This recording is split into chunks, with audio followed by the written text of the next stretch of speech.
Hello dear students, कैसे आप? मुझे उम्मीद है कि आप ठीक होंगे, अच्छे से होंगे। जैसा कि आप जानते हैं कि हमने जो अपना चैप्टर जो था हमारा सेल के बारे में, the cell the unit of life, वो हमने कंप्लीट किया। और हमें जो है इस लेक्चर में उसके हम एमसीक्यूज़ करेंगे। जल्द से आप जुड़िए, और ताकि आप जो है इसके एमसीक्यूज़, जो वेरी इंपॉर्टेंट एमसीक्यूज़ मुझे लग रहे हैं कि 2026 में जो आपके नीट के एग्ज़ाम्स हैं उनमें पूछा जा सकता है, या आपके बोर्ड एग्जाम्स में भी एनसीईआरटी के रिलेटेड जितने भी एमसीक्यूज़ हैं वो आ सकते हैं। तो जल्दी से जल्दी आप जुड़िए ताकि ज़्यादा से ज़्यादा जो है आपके क्वेश्चंस सॉल्व हो सके। तो इसको हम क्विकली जो है 10-15 मिनट्स में ये कंप्लीट करेंगे, इस एमसीक्यू सीरीज़ को। चलिए जी, इसमें हमने टोटल मिलाकर जो है 45 क्वेश्चंस जो है इंक्लूड किए हैं, ठीक है। और ये सॉल्व्ड है, तो आपको घबराने की ज़रूरत नहीं है। आपको आंसर इसी में दिए गए हैं, सिर्फ आपको जो है क्वेश्चंस देखना है कि क्वेश्चंस कैसे आ सकते हैं। चलिए जी, स्टार्ट करते हैं। पहला क्वेश्चन हमारा, plastids are found in euglenoids, some plant cells, all plant cells. इसका जो राइट ऑप्शन है that is option number 4, both 1 and 2, क्योंकि आप जानते हैं प्लास्टिड्स आप यूग्लिनाइड्स में भी पाते हो और सम प्लांट सेल्स में भी ये पाया जाता है। Question number 2, gas vacuoles are found in. Gas vacuoles किन में पाए जाते हैं? ये पाए जाते हैं purple and green photosynthetic bacteria में। Question number 3, the cytoskeleton in a cell are involved in. देखो, साइटोस्केलेटन का फंक्शन क्या होता है? मैकेनिकल सपोर्ट, बिल्कुल ये भी होता है। मोटिलिटी, ये भी होता है। Maintenance of the cell shape, तो ये भी आता है। तो इसका आंसर जो है वो आंसर नंबर 4 है। साइटोस्केलेटन आपको पता ही है, एक तो आपके माइक्रोट्यूब्यूल्स, आपके इंटरमीडिएट फिलामेंट्स और आपके माइक्रोफिलामेंट्स। ये 3 टाइप्स ऑफ साइटोस्केलेटन है जो आपको याद रखने हैं। विच among the following is not. यहाँ पर क्वेश्चन पे इंपॉर्टेंट जो है, इसमें क्या इंपॉर्टेंट है, नॉट को आपको याद रखना है। ये पूछ रहा है कि कौन सा नहीं है प्रोकैरियोटिक सेल। बैक्टीरिया, बिल्कुल ये प्रोकैरियोटिक सेल है। ब्लू ग्रीन एल्गे, ये भी प्रोकैरियोटिक सेल है। माइकोप्लाज्मा, ये भी प्रोकैरियोटिक सेल है। यीस्ट, यीस्ट एक यूकैरियोटिक सेल है, ठीक है, ये किंगडम फंजी में आता है। प्रोकैरियोटिक सेल वो सेल होती है जिसमें ट्रू न्यूक्लियर मेम्ब्रेन प्रेजेंट नहीं होता है। Question number 5, if a cell is actively undergoing lipid synthesis. एक सेल है आपके पास जो कि एक्टिवली क्या कर रही है? एक्टिवली वो सिंथेसाइज कर रही है लिपिड्स को, ठीक है, बिल्कुल ठीक है। Then according to you which of the following structure will be prominent. देखो, हमें पता ही है ना न्यूक्लियोलस का क्या फंक्शन होता है। इसका फंक्शन होता है कि ये राइबोसोमल आरएनए को बनाता है, ठीक है। इसी तरीके से वेक्यूल का क्या काम है? कुछ वेक्यूल जो फूड स्टोर करते हैं, ठीक है। या माइटोकॉन्ड्रिया एटीपी फॉर्मेशन में मदद करता है। स्मूथ एंडोप्लाज्मिक रेटिकुलम, आपने लेक्चर्स में भी पढ़ा कि लिपिड सिंथेसिस में ये मदद करता है। तो इसका आंसर आएगा option number 4। Question number 6, if longitudinal section of figure, आप देख रहे हो यहाँ पर फिगर दिखाई गई है और आपको ये पार्ट्स जो है यहाँ पर देखने हैं कि ए क्या डिनोट कर रहा है, आपका बी क्या डिनोट कर रहा है और सी क्या डिनोट कर रहा है, ठीक है। अगर आपको क्लियरली दिख रहा होगा तो आप ये इजीली जो है आप देख सकते हो। चलो फिर भी मैं आपको इसको फिर से, क्योंकि मुझे लग रहा है कि जो ए बी सी है थोड़ा रॉन्गली इनको जो है दिखाया गया है। चलो फिर भी ए तो ठीक है, आपका जो बी है, बी ये मान लीजिए ये वाला ये स्ट्रक्चर है, ठीक है। और सी जो है ये थोड़ा सा हम इसको यहाँ पर दिखाएंगे। अब आपको देखना है कि कौन से ऑप्शंस करेक्ट होंगे। ए क्रिस्टिया, बिल्कुल नहीं, ए मैट्रिक्स होगा, क्योंकि आपको पता ही है माइटोकॉन्ड्रिया है और जो माइटोकॉन्ड्रिया का ये बीच वाला हिस्सा है इट इज कॉल्ड मैट्रिक्स। तो ए क्या डिनोट करता है? मैट्रिक्स को। बी इज क्रिस्टिया, यानी इन स्ट्रक्चर्स को क्या कहते हैं? इन स्ट्रक्चर्स को क्रिस्टिया कहते हैं। C is intermembrane space, this space is called intermembrane space, ठीक है। चलिए जी आगे बढ़ते हैं। Question number 7, which among the following is incorrect. इनमें से आपसे पूछा गया है कि इनकरेक्ट कौन है। Basic unit of life is the cell, बिल्कुल ठीक। इन सम लिविंग ऑर्गेनिजम्स, इन सम नहीं आएगा, इन ऑल लिविंग ऑर्गेनिजम्स आएगा। तो पहला ही करेक्ट हमारा जो है इनकरेक्ट है। Unicellular organisms are capable of independent existence, बिल्कुल ये तो ठीक है। Unicellular organisms are capable of performing the essential function of the life, बिल्कुल ये भी ठीक है। तो हमारा जो इनकरेक्ट है that is option number 1 only A, incorrect because it is the basic unit in all living organisms. चलिए जी आगे बढ़ते हैं। तो हमारा क्वेश्चन नंबर 8 है, थोड़ा सा ये जो है उतना अच्छा नहीं दिखाया गया है जो क्वेश्चन नंबर 8 है, इसको फिलहाल आप जो है एक्सक्लूड कीजिए। क्वेश्चन नंबर 9, जो हमारा सोडियम और पोटेशियम पंप है is an example of passive transport, active transport, osmosis, none of the above. तो इसमें आएगा एक्टिव ट्रांसपोर्ट, क्योंकि हमें यहाँ पर जो है ATP की ज़रूरत पड़ती है और ये जो है it is against the concentration gradient, concentration gradient. Which among the following statement is incorrect, यहाँ पूछा गया कि इनकरेक्ट कौन सा है। Majority of the chloroplast of the green plants is found in the mesophyll cells of the leaves, बिल्कुल ये सही है। मेजॉरिटी ऑफ द क्लोरोफिल जो होता है वो मेसोफिल में पाया जाता है। Chloroplasts is a double membrane bound, ठीक है, जो तो डबल मेम्ब्रेन होता है। And inner chloroplast membrane is relatively more permeable, यहाँ पर ये जो है मोर परमिएबल नहीं होता है बल्कि लेस परमिएबल होता है, क्योंकि इनर मेम्ब्रेन लेस परमिएबल होता है, लेस परमिएबल, ठीक है। Chlorophyll pigment are present in thylakoids, ये तो ठीक है। Thylakoids are arranged in stacks like the piles of the coins, जिनको ग्राना कहा जाता है, ये भी ठीक है। तो हमारा ऑप्शन नंबर 2 जो है इनकरेक्ट है, ये हमारा सही ऑप्शन आएगा। यहाँ पर जो है मेज the following group 1 with group 2 section है, ये plastids and non membrane organelles से। एमाइलोप्लास्ट क्या करता है? एमाइलोप्लास्ट जो है इट इज़ ये हमारा कार्बोहाइड्रेट को स्टोर करता है। इलियोप्लास्ट क्या काम करता है? इसका आएगा ये फैट को स्टोर करता है। एल्यूरोप्लास्ट जो है प्रोटीन को स्टोर करता है।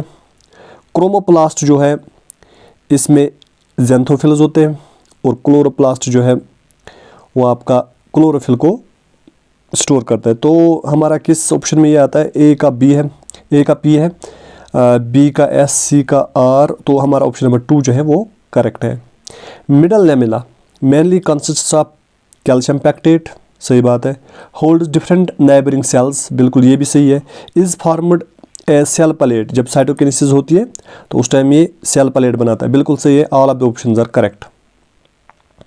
The cell of human cheek, जो ह्यूमन चीक की सेल होती है, have an dash dash as a delimiting structure of a cell, cell wall, बिल्कुल नहीं, क्योंकि सेल वॉल तो एनिमल सेल में प्रेजेंट ही नहीं होता है। ग्लाइकोकाइलेक्स ये भी प्रेजेंट नहीं होता है। आउटर मेम्ब्रेन, बिल्कुल आउटर मेम्ब्रेन प्रेजेंट होता है, जिसको प्लाज्मा मेम्ब्रेन कहते हैं।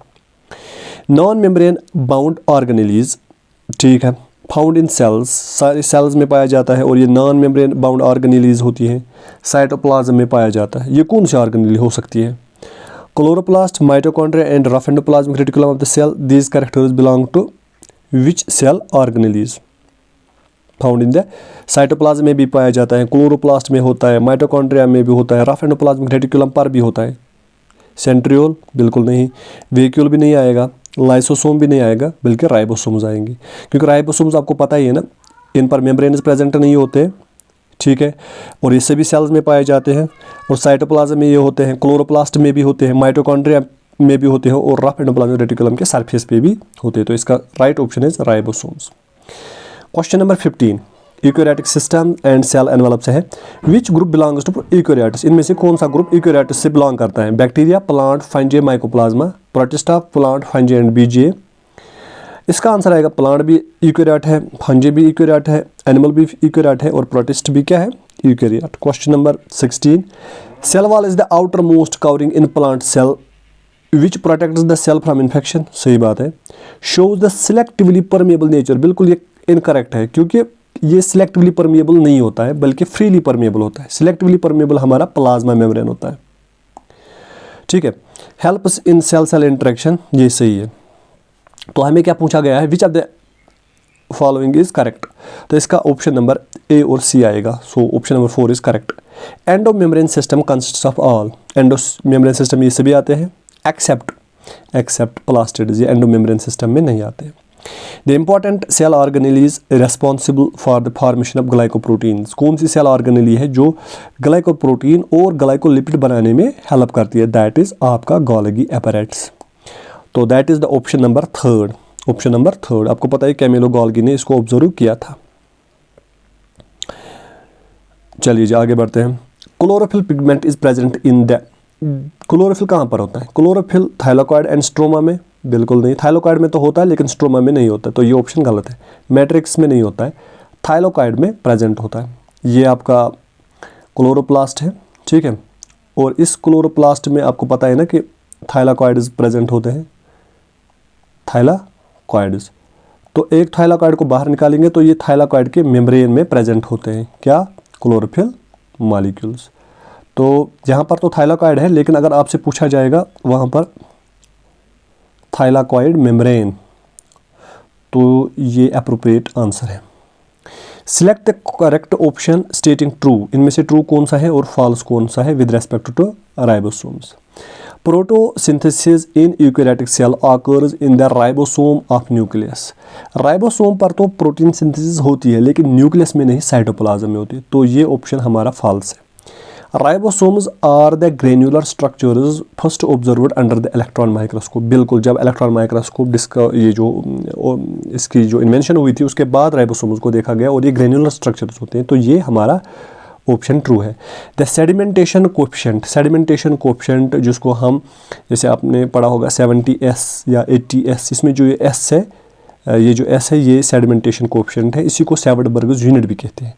क्या ये डायरेक्ट मेजर होता है या indirect? It is indirect measure of density, size and shape, ठीक है। तो ये सही है, तो हमारा आंसर आएगा A जो है फॉल्स है, B is true and C is also true, तो ऑप्शन नंबर 4 हमारा आंसर है। द एक्सोनियम ऑफ यूकैरियोटिक फ्लैजिला, जो एक्सोनियम होता है यूकैरियोटिक फ्लैजिलम का, it is made up of 9 microtubule triplets, नहीं बल्कि ये 9 माइक्रोट्यूब्यूल डबलेट्स का बना होता है, तो हमारा पहला ऑप्शन क्या है? ये रॉन्ग है। Arises from the centriole like structure called the bezel body, बिल्कुल ये सही है क्योंकि बेजल बॉडी से ही अराइज होता है। Possess a single microtubule running parallel to the short axis, single microtubule नहीं होते बल्कि पेरिफेरी पे 9 डबलेट्स होते हैं, ये आपने पढ़ा होगा, 9 डबलेट्स होते हैं, आप वो फिर देख भी सकते हो, और बीच में जो है 2 सिंगलेट्स होते हैं, तो ये ऑप्शन भी हमारा रॉन्ग है। मेड अप ऑफ 9 पेरिफेरल, बिल्कुल सही है, and 2 central microtubule doublets, centre में जो है, सेंटर में डबलेट्स नहीं होते बल्कि सिंगलेट्स होते हैं, 2 तो होते हैं लेकिन सिंगलेट्स होते हैं, तो ये ऑप्शन भी गलत है, इसका ऑप्शन नंबर 2 सही है। The centromere is present very close to one end, जब centromere very close to one end होगा ऑफ द क्रोमोसोम, उस क्रोमोसोम को क्या कहेंगे? टीलोसेंट्रिक? बिल्कुल नहीं, टीलोसेंट्रिक जो होता है वो बिल्कुल एंड पर जब होगा तब उसको हम टीलोसेंट्रिक कहेंगे, ये वाला टीलोसेंट्रिक है, तो इसको हम कहेंगे जो है हमारा एक्रोसेंट्रिक। मेटासेंट्रिक मतलब बीच में, ये वाला सब मेटासेंट्रिक यानी थोड़ा सा बीच से हटा हुआ होगा, मतलब यहाँ पर होगा, ठीक है, तो उसको मेटासेंट्रिक कहेंगे। फिर acrocentric. Cytoplasm of one plant is in contact with others by, ये आपने पढ़ा होगा कि एक साइटोप्लाज्म दूसरे सेल के साइटोप्लाज्म से कनेक्टेड होता है, उस स्ट्रक्चर को क्या कहते हैं? उसको कहते हैं प्लाज्मोडेस्मेटा, और ये किन में पाया जाता है? प्लांट्स में। किन में पाया जाता है? प्लांट्स में। 70s ribosomes are not present in, देखो 70s और 80s। 70s जो है ये आपकी प्रोकैरियोटिक सेल्स में प्रेजेंट होता है, ये आपके माइटोकॉन्ड्रिया में प्रेजेंट होता है, ये आपके क्लोरोप्लास्ट में प्रेजेंट होता है। तो क्वेश्चन है 70 राइबोसोम्स आर नॉट प्रेजेंट, किन में नहीं पाया जाता है? साइटोप्लाज्म ऑफ प्रोकैरियोटिक सेल्स, वहाँ तो प्रेजेंट होता है। मैट्रिक्स ऑफ माइटोकॉन्ड्रिया, वहाँ पर भी प्रेजेंट होता है। साइटोप्लाज्मा ऑफ यूकैरियोटिक सेल्स, वहाँ तो नहीं होता है। Stroma of chloroplast, stroma of chloroplast, ये भी सही है, स्ट्रोमा ऑफ क्लोरोप्लास्ट। तो हमें यहाँ से पूछा गया है कि 70s ribosomes are not present, ये साइटोप्लाज्म ऑफ यूकैरियोटिक सेल्स में नहीं पाए जाते, बल्कि है ना सही। बाकी सभी आप अभी मैंने बोला प्रोकैरियोटिक्स में भी होते हैं, मैट्रिक्स माइटोकॉन्ड्रिया के मैट्रिक्स में भी और क्लोरोप्लास्ट के स्ट्रोमा में भी प्रेजेंट होते हैं। यूकैरियोट्स में 80s होते हैं। इन animal sales lipid like steroidal hormones कहाँ से बनते हैं? लिपिड सिंथेसिस कहाँ से होती है? वो तो स्मूथ एंडोप्लाज्मिक रेटिकुलम से होती है, तो option 1 is correct. Nuclear membrane is not interrupted by pores, गलत बात है, बल्कि यहाँ पर मैं दिखाऊंगा, ये आपका न्यूक्लियर मेम्ब्रेन है, ये न्यूक्लियर मेम्ब्रेन जो है इसमें पोर्स प्रेजेंट होते हैं। इसमें क्या होते हैं? पोर्स, जिनको न्यूक्लियर पोर्स कहते हैं। और उन न्यूक्लियर पोर्स से क्या होता है? इंपोर्ट और एक्सपोर्ट होता है, मटेरियल का import and export. Is not interrupted by pores, तो ये बात गलत हो गई। Form barriers between nucleolus and chromatin, ये भी गलत है। न्यूक्लियोलस इसी में प्रेजेंट होता है, ठीक है, और क्रोमेटिन भी इसी में प्रेजेंट होता है। Is made up of lipids and proteins, बिल्कुल ये बात सही है। लिपिड, न्यूक्लियर मेम्ब्रेन जो होता है, न्यूक्लियर मेम्ब्रेन भी लिपिड्स और प्रोटीन्स का बना हुआ होता है, जैसे कि प्लाज्मा मेम्ब्रेन बना हुआ होता है। Bears granular structures on its inner side of the inner membrane, ये बात गलत है। ग्रेनुलर स्ट्रक्चर्स मतलब राइबोसोम्स, राइबोसोम्स तो आउटर मेम्ब्रेन पर प्रेजेंट होते हैं, इनर मेम्ब्रेन पर एब्सेंट होते हैं। तो हमारा option number 3 is correct. Question number 27, space limited by the inner membrane of the chloroplast contains, यानी ये आपका क्लोरोप्लास्ट है और क्लोरोप्लास्ट का जो इनर मेम्ब्रेन है, इस मेम्ब्रेन के अंदर यानी ये वाली स्पेस जो है, इसको क्या कहा जाता है? इस स्पेस को स्ट्रोमा कहते हैं, इसे स्ट्रोमा कहा जाता है। तो हमारा ऑप्शन कौन सा इसमें आएगा? Space limited by the inner membrane of the chloroplast contains. इसमें क्या होता है? क्लोरोफिल पिगमेंट्स इन स्ट्रोमा। देखो ये ऑप्शन मुझे लग रहा है कि थोड़ा सा गलत हो सकता है, यहाँ पर होना चाहिए था इस इनर मेम्ब्रेन पर प्रेजेंट होते हैं, ठीक है, तो वो ऑप्शन फिर ठीक रहता। तो इस फिलहाल इस क्वेश्चन को आप डिस्कार्ड कर दीजिए, 27 को। Question number 28, all the following statements are correct except, सभी करेक्ट है लेकिन कौन सा इनमें इनकरेक्ट आपको बोलना है। Peroxisomes are quite common in photosynthetic cells, their number can be 70 to 80 per mesophyll cell wherein they interact with the mitochondria and chloroplast to take part in photorespiration, ये बात सही है। Glycosomes are numerous in the endosperm of wheat, ये गलत है। The endoplasmic reticulum bound ribosomes synthesize secretory membrane and lysosomal proteins, ये सही है। Ribosomes when associated with endoplasmic reticulum are attached with 60S subunit. Ribosomes when associated with endoplasmic reticulum are attached with their 60S subunit, ये सही है। Nucleolus in eukaryotic cells is non-living, visible at metaphase, bounded by a membrane, membrane तो नहीं होता है, site of packaging of ribosomal RNA with proteins, ठीक है।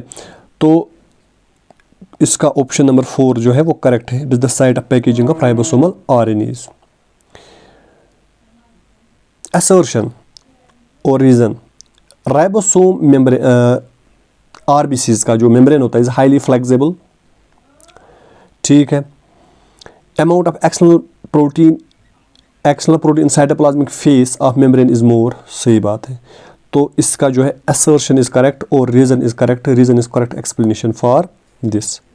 Lysosomes help in digestion of foreign particles in animal cells, ठीक है, ये तो सही है। दे हैव रेस्पिरेटरी एंजाइम्स, नहीं, इनमें रेस्पिरेटरी एंजाइम्स नहीं होते, इनमें हाइड्रोलिटिक एंजाइम्स होते हैं जो ब्रेक करते हैं और ब्रेक करते हैं बॉन्ड्स को, और उसमें क्या लगता है इनको वाटर प्रेजेंट होना चाहिए, तो ये क्या करते हैं बॉन्ड्स को ब्रेक करते हैं। तो assertion is correct, reason is incorrect.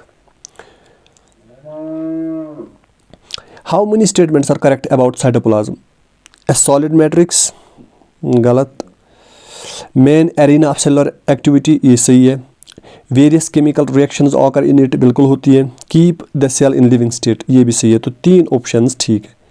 The invention of the microscope and its improvement leading to the dish microscope revealed all, इसको आएगा इलेक्ट्रॉनिक माइक्रोस्कोप, उसी से हमने सभी जो है स्ट्रक्चर्स की पूरी डिटेल ली है। Unicellular organisms are made up of, unicellular organisms किस चीज़ के बने हुए होते हैं? इंडिपेंडेंट एग्जिस्टेंस, बिल्कुल, यहाँ पर है कि कैपेबल, किस चीज़ के लिए कैपेबल होते हैं? इंडिपेंडेंट एग्जिस्टेंस, बिल्कुल ठीक है। Performing the essential functions of the life, बिल्कुल ये भी ठीक है। हैविंग ओनली डिपेंडेंट एग्जिस्टेंस, ये गलत है। तो इसका option number 3 is correct. Which are the following is not true, इनमें से पूछा गया कि ट्रू कौन सा नहीं है। Depending on case of extraction peripheral and integral 2 types of proteins are present in cell membrane, बिल्कुल सही है। पेरिफेरल भी होते हैं और इंटीग्रल प्रोटीन्स भी पाए जाते हैं प्लाज्मा मेम्ब्रेन पर। Peripheral protein lie on the surface of membrane, बिल्कुल सही है, पेरिफेरल प्रोटीन सरफेस पर प्रेजेंट होते हैं। इंटीग्रल प्रोटीन तो पार्शली या टोटली बरीड होते हैं मेम्ब्रेन पर, ये भी सही है। Ratio of protein and lipids remain same, ये सेम नहीं रहता है, ये वेरी करता है। तो ऑप्शन नंबर जो हमारा डी है that is not true. Detailed membrane structures was studied only after that advent of, जब इलेक्ट्रॉन माइक्रोस्कोप 1950 में डिस्कवर किया, उसके बाद डिटेल्ड स्ट्रक्चर मिली हमें। विच of the following is true regarding prokaryotes, कौन सा इनमें प्रोकैरियोट्स के लिए ट्रू है? प्रेजेंस ऑफ सेल वॉल, होता है सेल वॉल तो होता है। सराउंडिंग द सेल मेम्ब्रेन, बिल्कुल सही है। जेनेटिक मटीरियल नॉट एनवेलप्ड, नहीं, ये भी सही है, एनवेलप्ड नहीं होता है क्योंकि nuclear membrane is absent. Small circular DNA, ये भी सही है, स्मॉल सर्कुलर डीएनए प्रेजेंट होता है। और इसमें तो फिर ऑप्शन नंबर 4 हमारा करेक्ट रहेगा। प्लाज्मा मेम्ब्रेन किसने डिस्कवर किया था? Was observed by home, in which year? It was discovered by T Schwann in 1839। Which are the following scientist discovered nucleus? Robert Brown ने डिस्कवर किया था। The chromosome in which centromere is situated close to the end, उसको acrocentric कहेंगे। Which of the following structure is not found in prokaryotic cell? Nuclear membrane, वो absent होता है। अब यहाँ पर आपको क्या करना है? मैच करना है। गोल्गी एपरेटस से क्या काम लिया जाता है? ठीक है, इससे बनते हैं फॉर्मेशन ऑफ ग्लाइकॉल प्रोटीन्स और ग्लाइकोलिपिड्स। लाइसोसोम्स क्या करता है? ये इसमें डाइजेस्टिंग बायोमॉलिक्यूल्स, ये डाइजेस्ट करता है बायोमॉलिक्यूल्स को। राइबोसोम्स प्रोटीन सिंथेसिस, और वेहिकल्स जो है it trips waste and excretory product. तो आंसर क्या आएगा? ए का थर्ड सही है, बी का फोर्थ ये भी सही है, सी का सेकंड ये भी सही है, और डी, तो option number first is correct. Arrange the following sales in ascending order by their size, यानी साइज के हिसाब से हमें अरेंज करना है। सबसे छोटी सेल तो माइकोप्लाज्मा होती है, उससे बड़ी सेल कौन होगी? बैक्टीरिया होगी, उसके बाद ह्यूमन सेल आएगी, और सबसे बड़ी सेल तो ऑस्ट्रिच आएगी, तो option number 2 is correct. What is the percentage of lipid and protein in human erythrocyte? Human RBC में लिपिड और प्रोटीन का क्या रेशियो रहता है? लिपिड 40% और आपका प्रोटीन 52, यानी 40:52। बैक्टीरियल फ्लैजेलम किस चीज़ का बना हुआ होता है? फिलामेंट्स, बिल्कुल सही है। हुक ये भी होता है, और बेजल बॉडी ये भी होती है, तो ऑल ऑफ द अबव। तो ये थी हमारी क्वेश्चन सीरीज, ये है हमारी आंसर की। ठीक है, तो आप मैच कर लीजिए आपके कितने क्वेश्चंस आते हैं, कितने क्वेश्चंस ठीक होते हैं 45 में से। तो ये मोस्ट इंपॉर्टेंट क्वेश्चंस हैं आपके नीट के रिलेटेड। तो मुझे उम्मीद है कि आप इस लेक्चर को पूरा देखेंगे। और लास्ट में फिर से आपसे रिक्वेस्ट यही रहेगी कि इस जो है इस BR एकेडमी को आप शेयर कीजिए, आप सब्सक्राइब कीजिए, अपने दोस्तों तक पहुंचाइए ताकि उनको भी फ़ायदा मिले। और आपको जो है प्रेस, जो हमारा ये नोटिफिकेशन बार है ना, नोटिफिकेशन आइकन, उसको आप प्रेस कीजिए ताकि आपको नोटिफिकेशंस मिलती रहे। तो इस वीडियो में बने रहने के लिए थैंक यू।